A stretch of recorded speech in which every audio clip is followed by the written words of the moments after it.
Deus, aluno de Engenharia Civil, 10º semestre. Meu orientador é a professora Nicole de Jesus. Meu tema no TCC vem falar sobre critério para a escolha de uma central geradora hidrelétrica híbrida, com aplicação na análise multicritério, MC, na ponderação de fatores técnico-econômicos e socioambientais. Aí aqui está meu sumário, introdução, metodologia, análise, relatório técnico da usina, é um estudo de caso real, que eu vou falar, especificações das obras, investigações, boletins, campanha, conclusão, referência anexa. Aqui está o resumo que eu vou falar um pouco. A crescente demanda por sistema de geração elétrica mais eficiente e sustentável tem impulsionado o uso de centrais geradoras hidrelétricas, CGHs híbridas, que integram fontes hídricas, solares e eólicas, para reduzir a intermitência e aumentar a segurança energética. Como sabemos, o mundo está em uma transição energética urgente para fontes mais limpas. As usinas termoelétricas causam muita poluição. No cenário atual, no Brasil, dependemos de muita água e as fontes como solar e eólica sofrem com a intermitência. Seria a falta de continuidade, só geram quando tem sol ou vento. E a pergunta como garantir que a energia renovável não falhe quando o sol se põe e o rio se seca. Por isso, a grande tendência é a hibridização, que combina a estabilidade da pesquisa hidrelétrica, CGHs, com o melhor do sol e do vento, formando a CGH híbrida. Mas a implementação desse projeto é complexo e exige uma avaliação estrutural de critérios técnicos, econômicos e socioambientais. Nesse problema de pesquisa, diante dessa complexidade, o problema que guiou todas as pesquisas é crucial. Os critérios priorizados para orientar a tomar decisão é a resposta que buscamos oferecer ao setor elétrico um modelo claro de decisão. Quais critérios econômicos e socioambientais devem ser priorizados para orientar a tomada de decisão na implantação de centrais hidrelétricas híbridas no Brasil? A justificativa é um estudo fundamental porque, atualmente, não existe um modelo consolidado no Brasil que avalie a viabilidade de CGHs híbrida, multicritérios. Estamos transformando a compatibilidade da hibridização, eficiência e segurança para o futuro da matriz energética. Aí os objetivos gerais é desenvolver uma matriz multicritério para a priorização de fatores técnicos, econômicos e socioambientais na implantação de CGHs híbridos no contexto brasileiro, mapear, ponderar e validar. Aí, na metodologia, a pesquisa adotou uma abordagem qualitativa exploratória fundamentada principalmente em revisão bibliográfica de estudo, norma técnica e referências acadêmicos relacionados à hibridização de sistema de geração de energia e aplicação de métodos de análise multicritério. Essa metodologia se baseia em 3 pilares. Primeiro, revisão sistemática da literatura, mapear os critérios de viabilidade do projeto, ponderação desses critérios, aplicar o método multicritério, o HEP, processo de hierarquia analítica, e terceiro caso é o estudo de caso simulável, garantindo a aplicabilidade da matriz energética. Aí, quanto aos resultados, como principal, integraremos uma matriz de decisão multicritério validada que permite a comparação objetiva de diferentes tecnologias de um único modelo. Aí aqui tem uma tabela de comparativo de geração, que a CGH ela tem mais eficiência, ela tem a flexibilidade alta para a hibridização, impacto ambiental baixo, área de alagamento reduzida e ela produz até 5 megawatts. Aí a análise multicritério, que é a ferramenta de tomada de decisão, que permite avaliar e classificar alternativa com base em múltiplos critérios. No contexto, é uma ferramenta essencial para ponderar a importância de cada critério e encontrar a solução equilibrada e sustentável. E aqui tem uma composição da matriz energética limpa no Brasil, de 2024, que no gráfico aqui, a matriz da hidrelétrica está bem mais alta. Depois vem a solar e a eólica. Aos critérios tecnológicos de eficiência, ela deve maximizar a eficiência global do sistema, que inclui seleção de turbina hídrica dos painéis solares do sistema de controle. A habilidade econômica é um fator decisivo. O uso de métricas como o custo nivelado de energia, que é o LCO, e o período de payback, que é o tempo de retorno do investimento, que é fundamental para comparar a central geradora de elétrica híbrida com outras opções. E aqui mostra um gráfico comparativo de custo por fonte de energias. A hidrelétrica, R$ 400 por megawatts-hora, a solar, 325 megawatts-hora, e aí o sistema hídrico, que é CGH mais solar, 360 megawatts-horas. Análise e discussão dos resultados já foi vista, que é confirmada pela maior estabilidade e confiabilidade do sistema ao longo prazo, embora o investimento inicial seja maior, das fontes resulta em um custo nivelado, mais competitivo que as usinas individuais, acelerando o período de payback, que é o investimento. Então, elas geram um valor de investimento muito mais rápido. A hibridação contribui sempre para o sistema de sustentabilidade ambiental, que ela agrega um impacto social, demonstra impacto positivo na criação de emprego, acesso à energia limpa e comunidade, é um fator crucial para o desenvolvimento sustentável. E, por fim, a hibridização contribui diretamente para a sustentabilidade ambiental, ao reduzir a intermitência e permitir o uso da água nos reservatórios. No aspecto social, nada demonstra um impacto positivo, como a criação de emprego e o acesso à energia limpa em comunidades, que é um fator crucial para o desenvolvimento sustentável. E aqui vamos falar um estudo de caso de um relatório tendo a usina central da hidrelétrica híbrida CGH-JCC, que é um projeto de elétrica, potência de 1 MW, que é localizado no Rio Macuco, com acesso pela BR, Itaboraí, pela cidade aqui que se passa. E aqui temos um mapa da localização, pelo Street Mapa, e aqui temos os acessos aos locais da obra, aqui estão a figura 2, que é o traçado esquemático do conduto forçado, onde ele vai sair da barragem, chegando até a casa de força. E a figura 3 é o acesso à casa de força a partir da rodovia.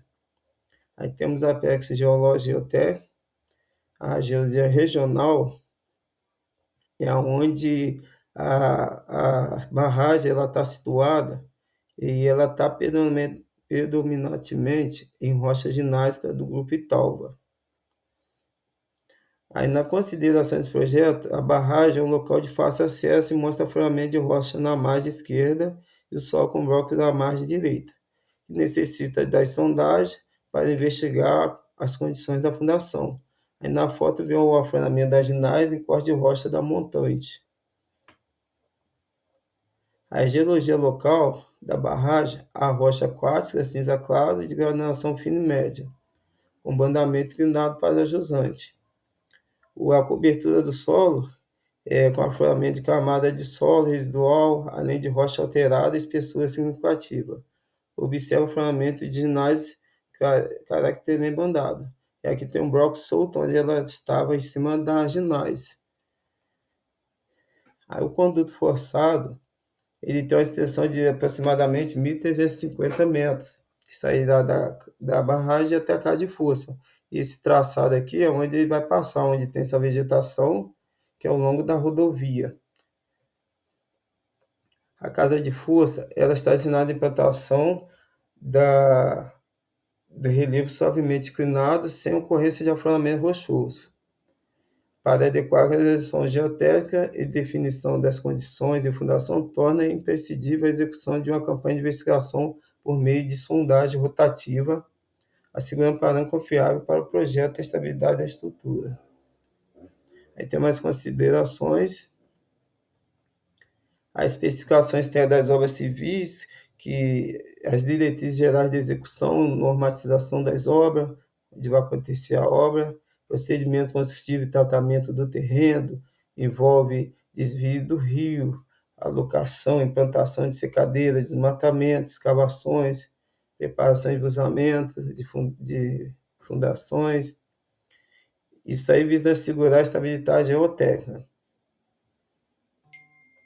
As sistemas estruturais e tecnologias de concretagem, envolve forma, armadura, juntas, dilatação, ensaio de controle tecnológico, instalações complementares, construtivo, envolve drenagem, solda, aterramento, alvenaria, esquadrias, investigações geológicas e geotécnicas, que envolve um serviço de sondagem a percussões rotativas e mistas.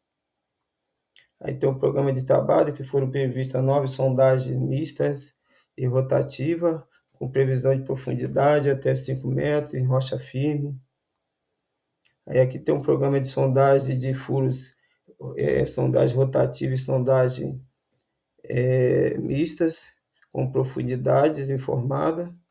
E nesse outro programa, a sondagem de furos sem informação de profundidade, que é a sondagem a percussão. Aqui temos a alocação topográfica das sondagens, a especificação técnica da sondagem. Aí aqui temos a sondagem a percussão, que aqui fizemos um ensaio na rodovia, onde vai passar o conduto, ao lado ali do terreno, do meio-fio. Foi feita essa sondagem porque a rodovia apresenta uma alteração de deslizamento, então com a avivação do conduto pode deslizar essa terra aí. Então foi feita a sondagem para achar a rocha, a profundidade para fazer a fundação. Aí aqui a sondagem no eixo da jusante, já é uma sondagem mista e rotativa para achar a profundidade da rocha gneiss, onde vai ficar ancorada a barragem. Aí conclusão dos furos, que serão tapados. Aí aqui a caixa para condicionamento de testemunho foi extraído para análise. Aí o boletim de sondagem, elaborado pelo sondador. Aí aqui está o tipo de boletim para preenchimento. E os furos da sondagem devem ser descritos em formato digital A3. Aqui nós temos um programa que faz o levantamento das sondagens. E o relatório final da sondagem deverá ser entregue um relatório final em 2 via impresso e arquivo digital. E aqui está o relatório final da sondagem, boletim de sondagem final, marcando presença de nível d'água, solo e rocha. E esse projeto, essa figura 15, mostra onde vão ficar os pontos de locação para fazer a sondagem. Aí a avaliação do diâmetro econômico, de carga do conduto, relatório técnico. Aí tem o diâmetro econômico, com os valores, cálculo econômico, custo total do diâmetro do tubo. Aí tem as informações do fabricante, que não tem dado energético apresentado, são valores médios, rendimento de turbina France, que vai ser usada a turbina France. Aí tem os cálculos do fator, diâmetro, conduto. Aí aqui gerou um diâmetro econômico e diâmetro adotado na tabela, que aqui tem 2 pontos que indica como 1000, o diâmetro adotado e econômico. Aí o resultado indicou conduto em torno de 400 de perda de carga correspondente apenas ao conduto. Aí está a tabela do custo-benefício em função do diâmetro, que é o de 1000, onde está em negrito aqui. Aí as considerações finais, que a menor relação desse parâmetro é para o conduto de 1000. E aqui na figura já temos o conduto forçado, que é o de 1000, está sendo já instalado. Aí a campanha de hidrometria, especificações técnicas, instalação de régua jusante. Aí tem as coordenadas aproximadas da instalação da régua, que é as coordenadas este e norte, que as réguas vão ficar instaladas ao rio, com ajuste feito em campos. Aí aqui tem a leitura das réguas e tem um boletim que a pessoa que ficar lá trabalhando, né, ela tem que preencher esse boletim aqui todo dia, fazendo a leitura das réguas. E a campanha de medição tem aqui uma tabela com o número de medições de vazão líquida, total anual. O relatório técnico de estudo sedimentológico, que os sedimentos seriam areias no reservatório da barragem, areia, galho, materiais de espectro grosso, fino. Aí fez um estudo com as informações disponíveis sólidas entre duas PCH e uma CGH. Aí achou o nível máximo normal do reservatório, cota, volume nível máximo, vazão 1, cota da soleira, o comprimento do reservatório. Aí o sedimento de suspensão da descarga sólida foi pesquisado em favor de uma CGH e uma PCH. A partir desse dado foi estimada a curva de descarga. Aí as tabelas aqui das medições das PCHs, a descarga sólida de suspensão, a curva de suspensão da CGH-chave, que foi baseada para achar da CGH, JCC, a descarga sólida de arrasto, descarga sólida de arrasto de total. Aí temos uma tabela estimativa dos sedimentos dessas outras usinas, a estimativa de peso aparente, eficiência de retenção. Aqui tem a figura da curva de Schurk, de sedimentos, e aqui a tabela da eficiência de retenção, volume, vazão, comprimento, sedimento efluente, eficiência de reservatório. Cálculo do tempo de assoreamento, que chegou em 322 anos para o nível máximo normal. Aqui também tem a tabela indicando as considerações finais sobre o estudo central do reservatório. Pode excluir que não há informações de medição de sedimento no mesmo curso d'água na qual será construída a CGH, porque ela optou em utilizar informações de poços fluviométricos de cursos d'águas vizinhos. Entendeu? Foi baseada naquelas duas CGHs. Aqui está a conclusão final. O estudo confirma que o objetivo mundial de garantir a segurança energética e a sustentabilidade da matriz brasileira passar necessariamente pela implementação de centrais geradoras híbridas. Aí a perspectiva para trabalho futuro. As referências que eu usei para a pesquisa. E aqui nós temos apêndice com as perspectivas da barragem de tomada d'água, as planta baixa, corte A e B da casa de força, apêndice das tabelas da PCH, aí tem umas figuras aqui indicando o andamento da obra real, desvio do rio, execução de obra, limpeza da vegetação, remoção de materiais, execução de escancadeira, concretagem, instalação de forma,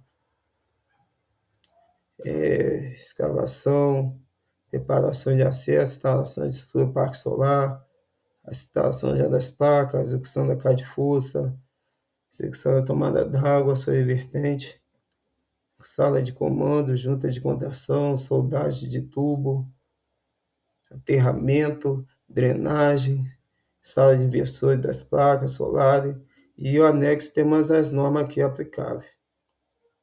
Muito